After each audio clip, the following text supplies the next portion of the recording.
Well, Lydia and I have now been joined by Steve Mellish. Fascinating stuff, Lydia. Perhaps the most fascinating statistic you came up with was the fact that So You Think is bidding to do what no horse has done since the very first horse to win the Eclipse Stakes. That is amazing, since 1886. I was really surprised I was going back through the records. I was sure I'd come across a 6-year-old at some point.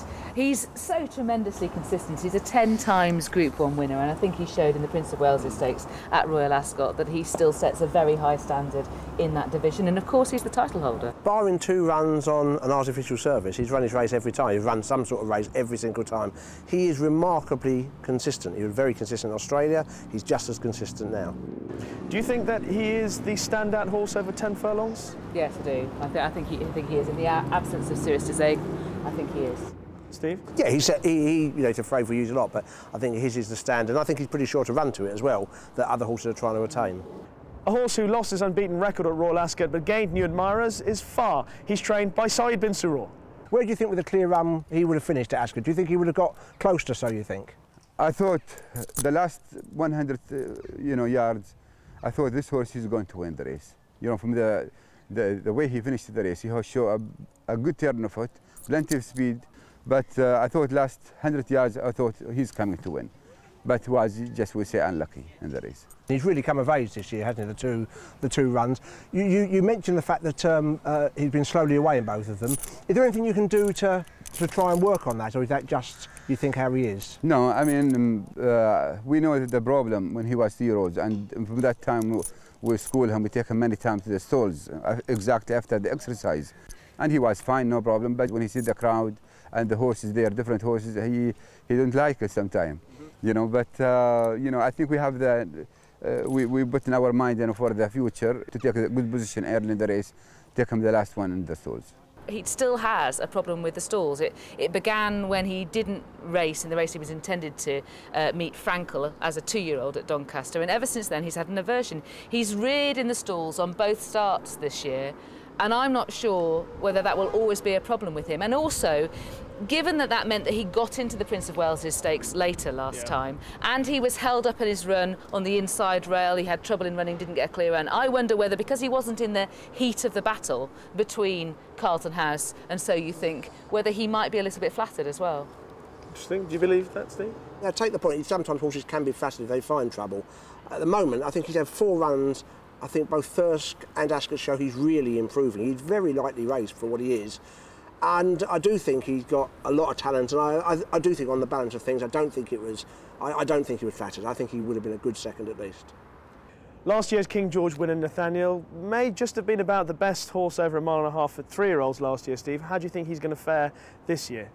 Well, one, we haven't seen him, and that hasn't been the plan. And the other thing he has to prove, is he every bit as good at 10 furlongs as he is over further? He's good. He ran well in the Champion Stakes, despite not having a good draw. He showed a good level of form, not quite up with his 1.5 mile form, and I remain to be convinced that he will be fully effective at the trip. I don't think he's thoroughly exposed at 10 furlongs. It was a wide, difficult draw in the Champion Stakes at Ascot. They had to make quite a bit of use of him. Whether that saw him to best effect, I'm not entirely sure.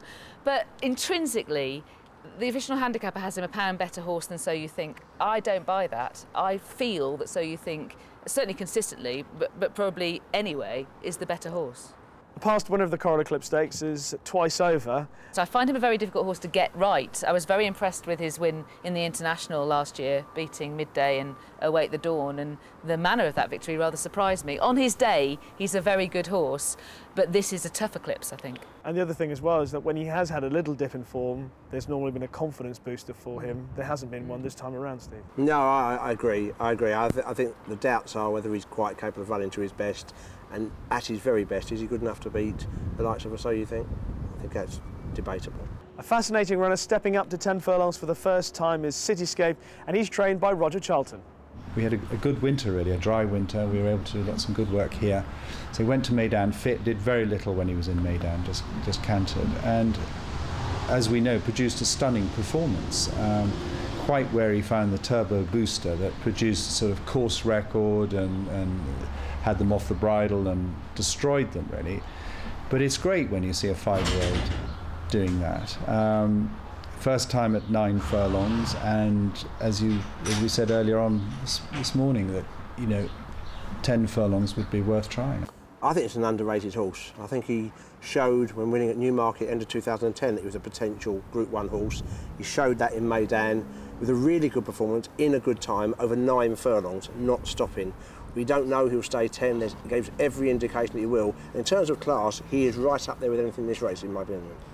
This is his moment to step forward, and I think he's ready for it. I think he's matured into a top Group 1 horse. I think there's signs in his run style that he should get the 10 furlongs. I think there's encouragement in the dam side of the pedigree for that, and there's versatility in the Saar side of the pedigree as well. God, the two of you, the positivity, I can't handle that. Come on, throw some negativity on him. I find it hard to be negative. I think if he runs to his best, he will be involved. And he's a good-looking horse, Rishi. Cute? No. Strong. Good-looking horse. Rishi Persad was second in the Eclipse 2 years ago behind Twice Over. He's trained in Newmarket by Roger Varian. What a good race he ran at Ascot again this year. Yeah, he ran a great race, Steve. I was just saying he almost ran, you know, on distances anyway, a better race than he ran last year, and he was, I think, 6 lengths behind So You Think last year and finished third, and I think we were only 3.5, 4 lengths behind him this year, and we didn't quite make a podium finish. He was 5th. But no, we couldn't really ask much more for him. It was a very solid run, and once again at a very highest level, you know, he turned up and ran a very solid race. Well, he had got a great record. I mean, was it placed in 2 Eclipses and great record in the Prince of Wales before, as you say. What is it about those races you think that brings out the best in him? He seems to relish when there's a very strong pace and on a proper galloping track, and he likes, although it wasn't fast ground at Ascot, he likes a sound surface, which he's had in the 2 Eclipse runs, and he had at Ascot last year. What would he be? How high? I'm not sure on this stick. He'd be 16 hands, I think. But he's solid, you know. I mean, people would see him who don't know him and think he's fat, but he's just his shape. He's got a huge rib cage, and he always carries. You look at him every night, evening stay, always think, "Oh, looks like he's just coming from a field from a holiday." Yeah, well, great. And funnily enough, when he won at Kempton first time out, you know, Andrew Balding had that side glance from him. And Ian Baldwin was at Kempton, and after the race he came up to me and he said, well, when I saw him come out in the pre-parade ring, I looked at your horse and I thought, well, we can put a line through him, he'll need a run, because he's so big.